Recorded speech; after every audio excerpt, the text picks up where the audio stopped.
What's up guys? Instructor Az coming at you from the home dojo, and today we're taking a look at the great blessed Max Holloway.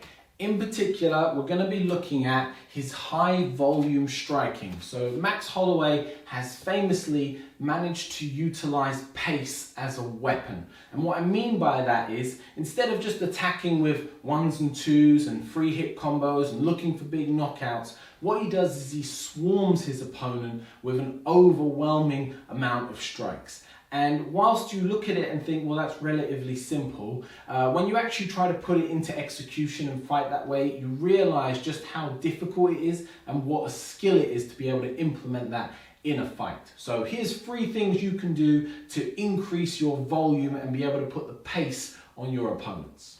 All right, guys. Tip number 1 is to practice long form combinations.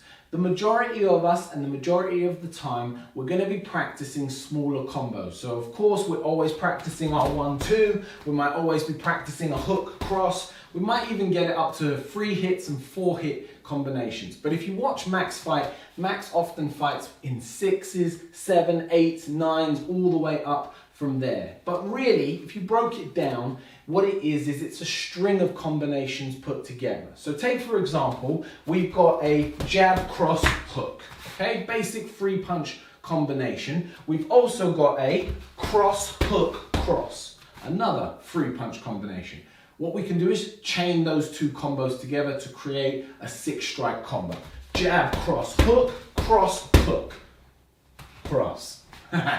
All right, so we started and finished with the hook and the cross, but you get the idea. Start trying to chain combinations together, and what you want to do is build a library and a collection in your mind of long form combinations. The reason that you'd attack like this is it creates more opportunity and more openings. By attacking different positions, by working the body and then working the head and then going to the body and then taking it around the other side and then coming back upstairs, attacking with straights and then attacking around the sides.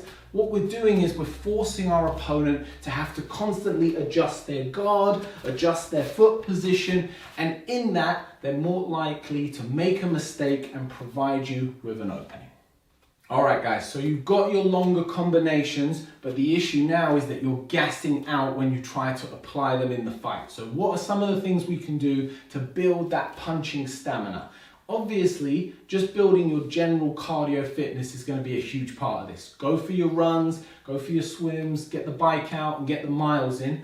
But we need to apply it to the actual movement of the fight, in particular, the punching. So this is a drill I like to do. I like to do it as a hit routine, so I'll try and do 30 seconds on, 30 seconds off. So it's 30 seconds, just non-stop, jab, cross. I'm keeping my hands up, they're coming back to the chin each time. I'm fully extending my arms, I'm rotating my shoulders, and I'll work that for 30 seconds. Boom. I'll take a 30-second break, catch my breath, and I'll loop that again. And this is a great thing to add at the end of your bag work. So when you're already fatigued and you're already tired, you can add these routines at the end to really help build up that punching stamina. It works on your shoulders, it obviously works on developing the technique, and if you're doing it properly by rotating your torso, it's going to be hitting the core as well, okay? Use a heavy glove. I've got 16 ounces on. If you can go up to 18s, even better. No need to use heavy weights, but a bit of weight on the end of your hands is really going to help. Now, we don't just need to do that with straight punches. We can work that with hooks. So for example, I might take that to the body, working a hook on either side. And again, just non-stop, 30 seconds. I can also work it with levels. So I might go body, body, head, head, body, body, head, head. And again, I'm building that stamina and I'm working my shoulders through all the ranges of motions for the strikes. Finally, guys, put some no break sparring into practice. Now, whether this be shadow boxing or on a bag or with a sparring partner, the natural rhythm of a fight is that we engage and disengage. So this is very normal. We'll be fighting and we'll engage, boom, and then we'll disengage. Maybe we'll block and defend a bit, we engage again, and we disengage.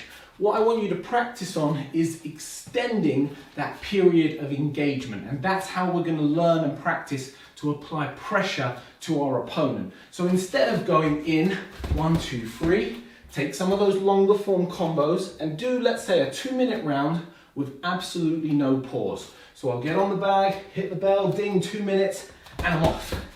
And I'm working and I'm moving. Now I'm taking a bit of power out of my technique so that I can sustain myself, but I'm working non-stop, constant striking. And I'm moving around the bag and I'm trying to vary up my levels. I'm trying to work some head movement, but I'm trying to incorporate no pauses and no breaks in the flow of my striking, okay? And what that's gonna do, guys, is it's gonna get you really comfortable with always being on the attack and applying that pressure and pace onto your opponent. So guys, give it a go, see how you get it on. It is what it is, and I'll see you on the next one.